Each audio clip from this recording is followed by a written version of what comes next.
pourquoi pesi ba visa ya mukio esengela ki pesa SK Ferregola ba répondaki ki na ba visa o esengela ki ba pesa ye soit ya ika kosa le ka télévision ndenge to bengaka na chaîne na biso. Là moi to ko tabna na ba détails ezate mais sinon nga na koloba mundela za muto ba manipulaka pamba te sans ba preuve tangible. Sans ba preuve tangible mundela muto ba manipulaka pamba te. Papa Hervé a kotsaki mikanda soit a kotsaki ba dossier ya ba musicien na ye ya ba membre effectif faka kena bango ya ba chroniqueur ya ba chroniqueuse singela ya memana nzela mikili ya poto pour ba sala tourner na ye comme il fallait mais ba quoi que ezala ye belé Bataring abingisaki le père musical na ye ala parmi ba père musical na ye à part Weranton to monaki Kofi Olomide dans Ndoulé collaboration yaki Alain collaboration yaki très bien passé nasi na bilili bongo na comment le mec a osé ya kosala le vrai spectacle esengelaki mokili mona SCP là.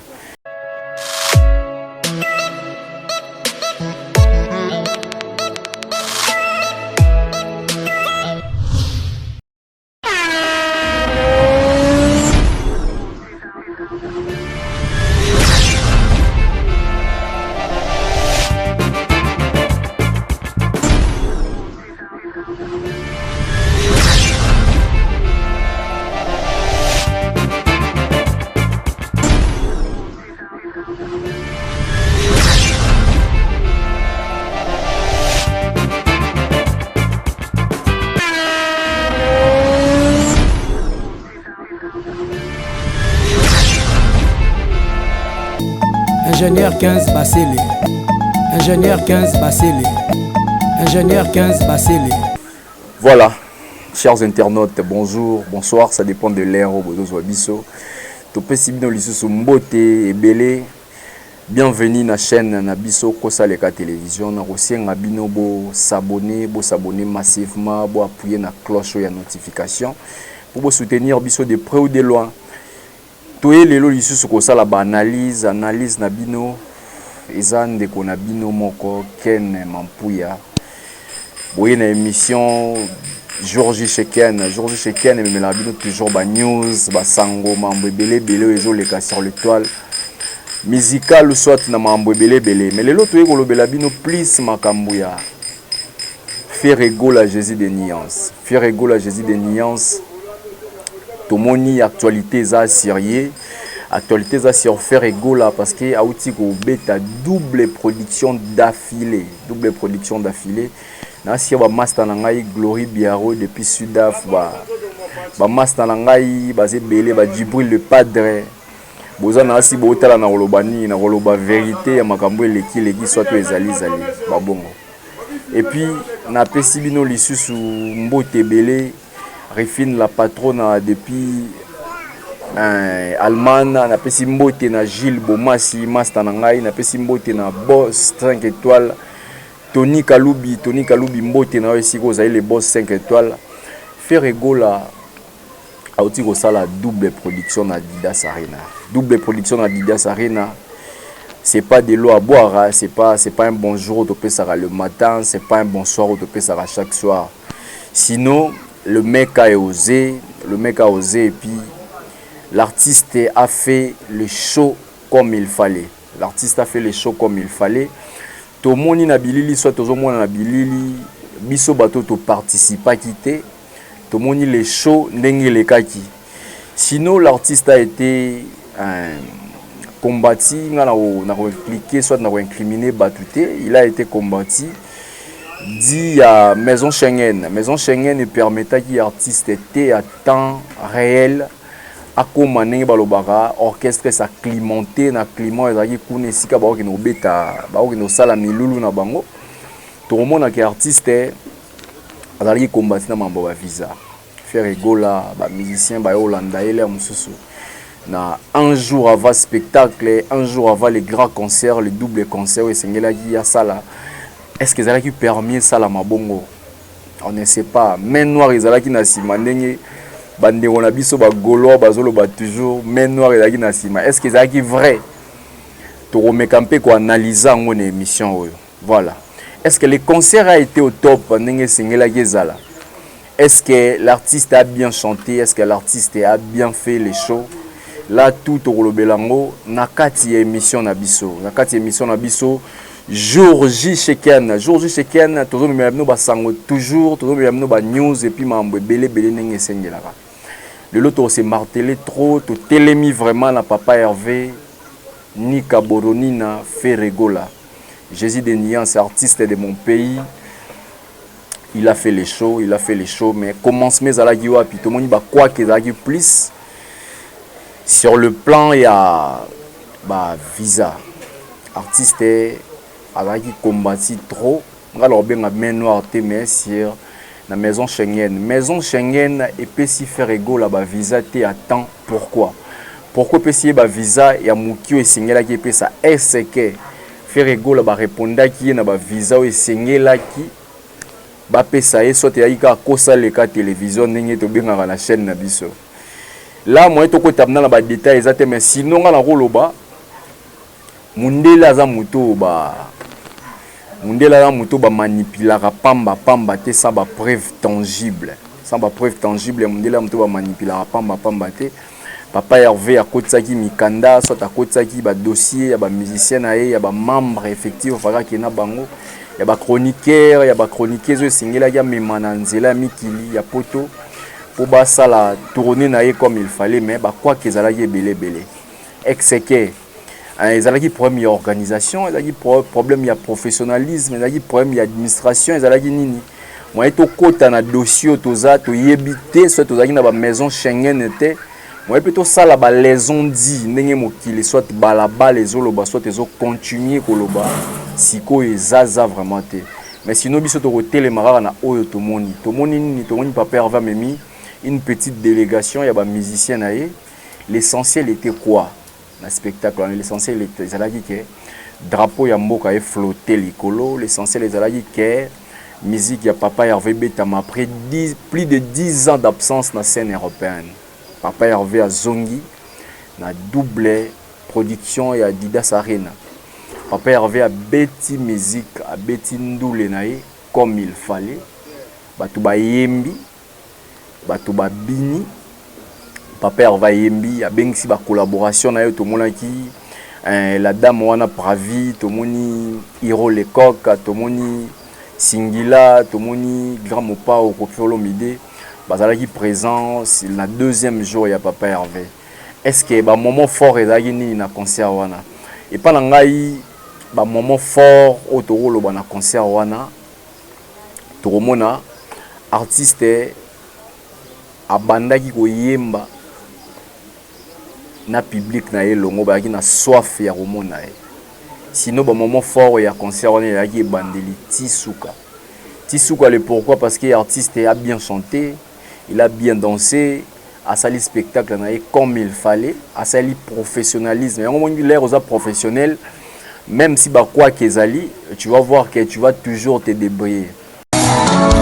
Na malewa kiliano sakoki ndeko fungola nzungu kasi na nzungu na ngai ya bolingo te nakoboma moto mama ngala kososani ya mama ngala kobare nzoko mama kana ya lokola zoseka koseka na ya lokola moto zana kanda kelvis na ngai aza compliqué lokola misere nzambe maye kausagelamba malili we kausagelamba maye shabagadamas mopepepe batelagadama songa dodo pela dadi nalale kendise koyi salama po pashega bolingo kuluna bolingo baserkle kendise koyi salama po Patrick Kibula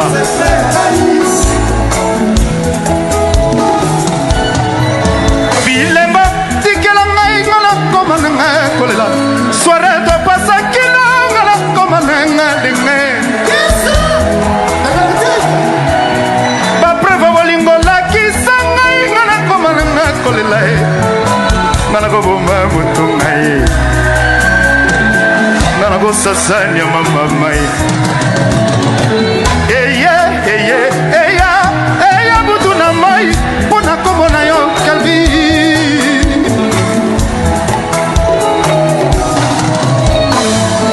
kotalaka nga na miso soni te kotalaka nga na miso soni te bebe po exclusivité na bolingo ezalaka te Papa Hervé ba préparation à salaki yango na ba groupe na ye complet qui censé faki ba rejoindre na nzela poto ya mikili ba sala na ye ba production na mais il a trouvé un quoi azwa ki wana alaxaki professionnalisme na ye toujours à salaki o esengela ki sala avec le P qu'il avait le P ezalaki groupe wa memaki ba moment fort ya concert wana ezalaki bon mona ke Papa Hervé a qui toujours concentré na premier jour et puis démoralisé qui était. Le deuxième jour, il a fait encore l'essentiel. La BMA était au rendez-vous. Musique, mon Papa Hervé Gola. Ayembaki, drapeau Yamboka qui flottait toujours. La polémique, soit au bateau bazolo, nani a fongoli musique na poto, nani vraiment na kota wana na kati vraiment te na débat basala ba Gaulois na ba warrior na kati yo nani nda fongoli musique o ezaki censé ezaki to mona retour ya musique na poto ne to mona ki ba neleki et pas fali pupa ba mikolo leki et pas fali pupa na bande ko misusu ba Inos B Innocent Balume ba Guest Fabulous to mona ba bete musique ba fali pupa et maintenant ezaki tour ya Hervé Gola Bataring abingisaki le père musical na ye parmi ba père musical na ye à part Weranton to monaki Kofi Olomide dans Ndoulé collaboration yaki Alain collaboration yaki très bien passé nasi na bilili bo mona comment le mec a osé ya kosala le vrai spectacle esengelaki mokili mona SCP là.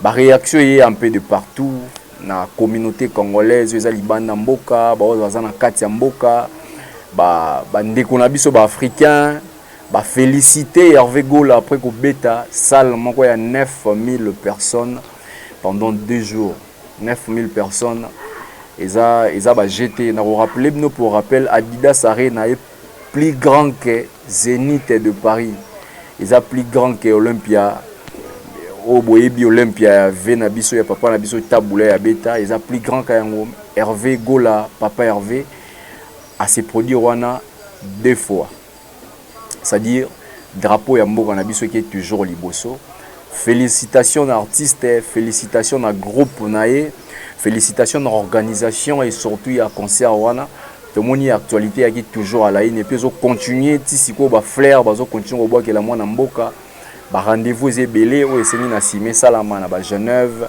o bi Papa Hervé o kende soit on se produire na ba jours à venir na mikolozo ya c'est-à-dire eza bongo donc tous a toujours focalisé na musique ya Papa Hervé Gola ndenge boyebeli ezalaka tout ti campé ba débat nanya leki nanya betaki bien tozomona ba grand journaliste ya mboka na biso o ba ba respectera trop bazoko tempé na ba polémique wana ayembaki wasalaki nini je ne crois pas ezaki ba concert ya bale betara concert te les ba bi concert eza po batu ba yemba o ya betaki liboso ayembaki o abetaki ya mibala ayembaki ayembisaki public yepa ayembisi public abinaki Papa Hervé pa bini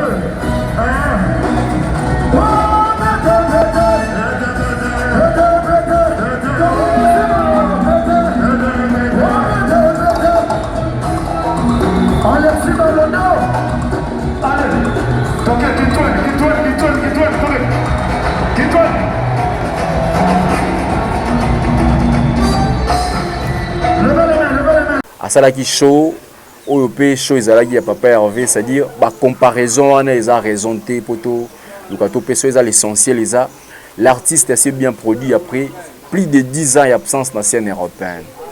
Bravo à vous papa Hervé Gola, bravo à vous l'équipe, bravo na ba Dupidi Mboka, courage na ba Gaulois, ba chroniqueur ba Kete, ba chroniqueuse Laura ba Nassi Basile VIP la patronne.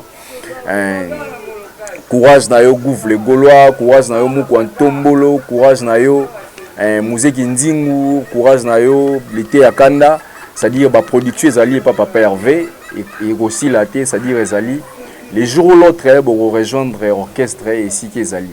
Donc bongo. To vraiment to pesi félicitations na papa Hervé na groupe Mobimane na c'est martelé toujours. Na pesi ba félicitations na groupe nae, continuez toujours na lire wana. Au faire flotter drapeau ya mboka libanda na scène européenne mokili etali Afrique etali l'air batuni eza nani balobi eza congolais ça dit Congo nde gagner na place na yo. Merci Belé na papa Hervé to remercier pe bato bazo continuer ko soutenir biso de près ou de loin to pesi mbote na cameraman na biso Glory Jibonge to pesi mbote na ingénieur na biso l'arrangeur c'est-à-dire le réalisateur ingénieur 15 Basele. Topesi mbote lisusu na bato basoutenaka biso ba Rachel Ilanga MT Chwakata Rachel Ilanga Rashker topesi mbote na Chanel Chacha Black topesi mbote na Nanou Sengi bato belo basoutenaka biso c'est-à-dire ko ça les cas télévision toza na bo s'abonner toujours bo continuer ko pesa biso Fox na ko s'abonner na ko activer cloche wana bo partager bo liker bo commenter ba image na biso iko ça la vraie. Parce que tozo église au milieu du village, tu as recommandé ça mututé, to pesa ba fleur na muto asali musala ya bien, o pasali ya bien te, to roya ko critiquer te, to lobela en coulisses pas bongisa parce que eza drapeau ya mboka na biso soit culture na biso congolaise nezo tambola likolo. Na remercier bino pi to mona nimbala sima. Ciao.